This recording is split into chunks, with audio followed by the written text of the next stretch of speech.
everyone, it's Paddy here and it's time for BootLego. It's time for another knockoff Lego set. So after looking at the Joker and Penguin cars last time, decided to order another Lego. Another Lepin kit and pad out the collection. Now I wanted to show you the bag because last time it came in a cardboard box. This time it actually just came in a packing bag and bubble tape. Bubble wrap. So you have to be aware when you're ordering stuff, these bootleg Lego kits. Another thing to note, I don't even know if these are intact, we'll find out the hard way, is one other thing to watch for. Now, I ordered Lepin, and Lepin are the brand that, when I looked into it, do the better bricks. There's another company called Lele, and their colours don't match up quite as well. Now, in my case, I got Lepin, but this seller has covered the logo up, so they could have sent me the other brand and tried to hide it. Apparently that's something they do quite a bit. But then when you're buying knockoffs, you've got to expect things to be a bit dodgy. There's nothing more to this. This is a bit of a novelty. These bags apparently even come numbered, which is novel for these things. I think there's just nothing else to say apart from let's get building and see how well this turns out.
Okay, so there it is. It is now done.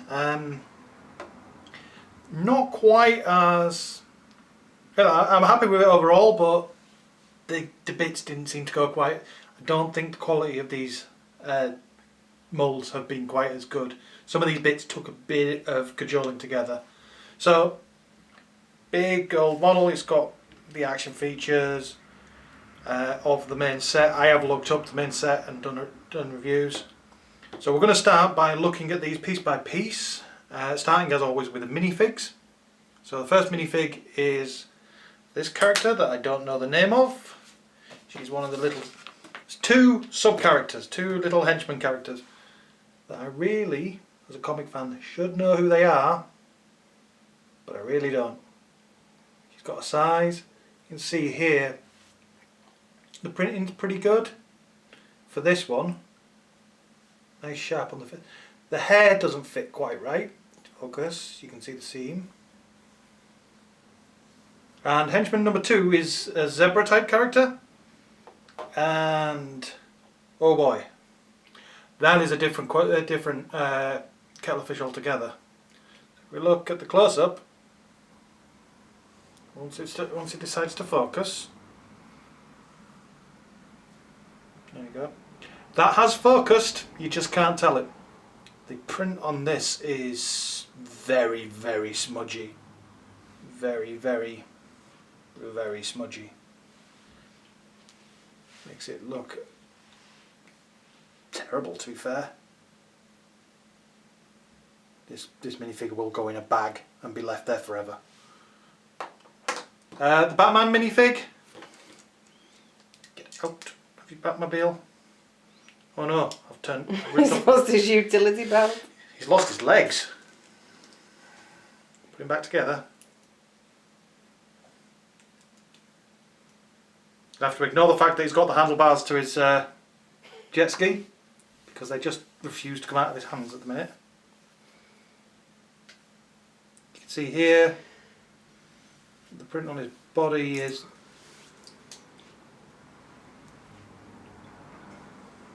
not terrible. Lines are fairly clean. Does have the back printing as usual. His legs don't gel that well, but then as long as you're not moving him around too much, it's all going to be good. Moving back over here, we'll look at him again in a second.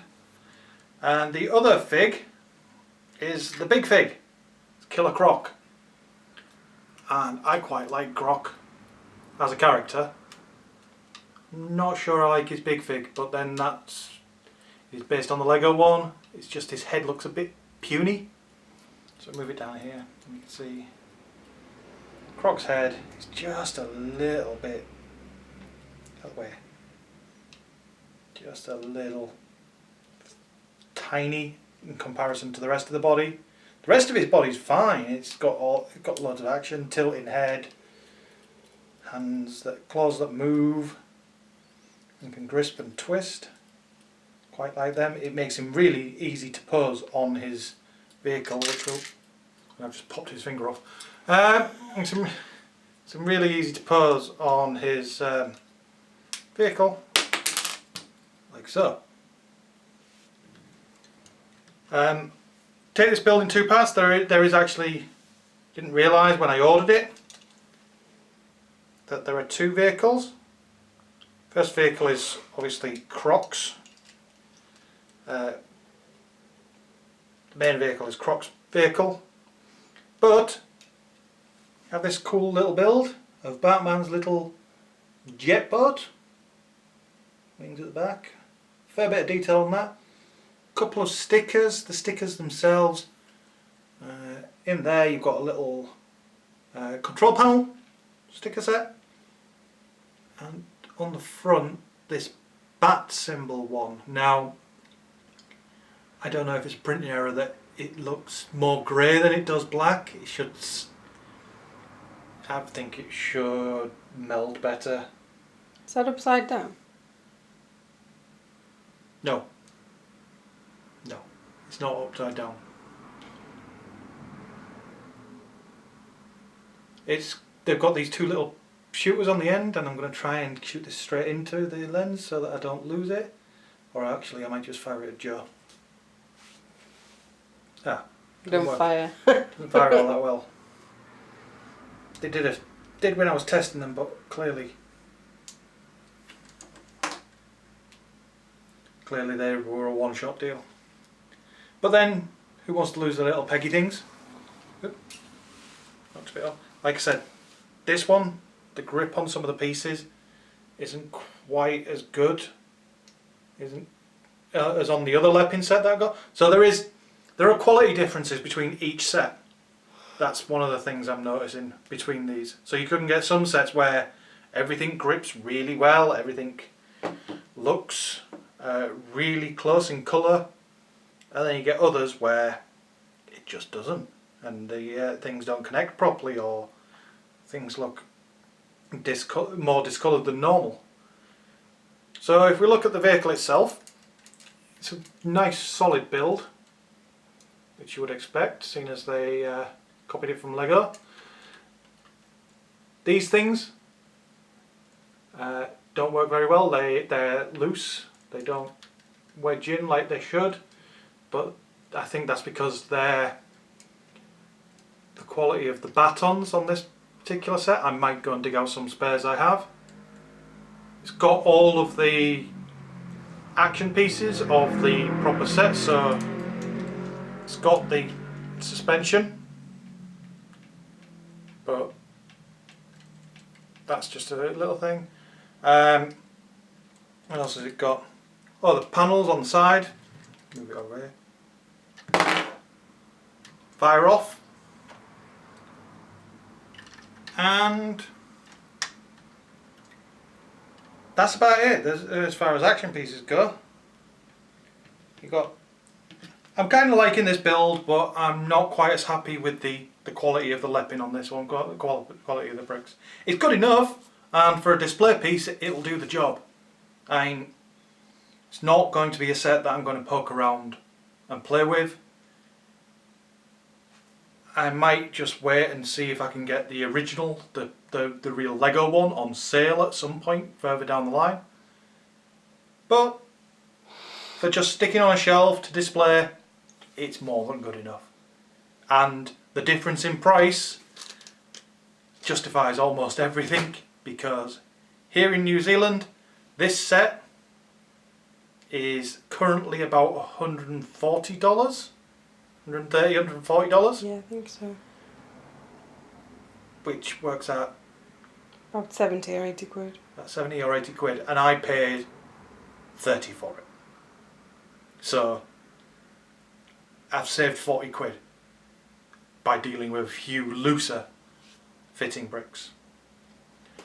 And that's it for this Lepin build. There will be more of them. We're very, very confident in buying these pieces now. You just need to have a bit of know-how of how to deal with the people on AliExpress. If anybody's interested in me doing a little bit of a review on how to do that and how to make sure you don't get the wrong end of the stick on it, then let me know and I'll do that.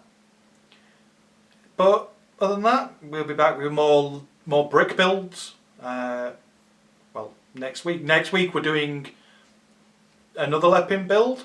Next week we're having 2 Harry Potter Lego builds. One an official set, one a Lepin set. They will both be Jo. She gets to play with Lego. And until then, we'll see you next time. See ya.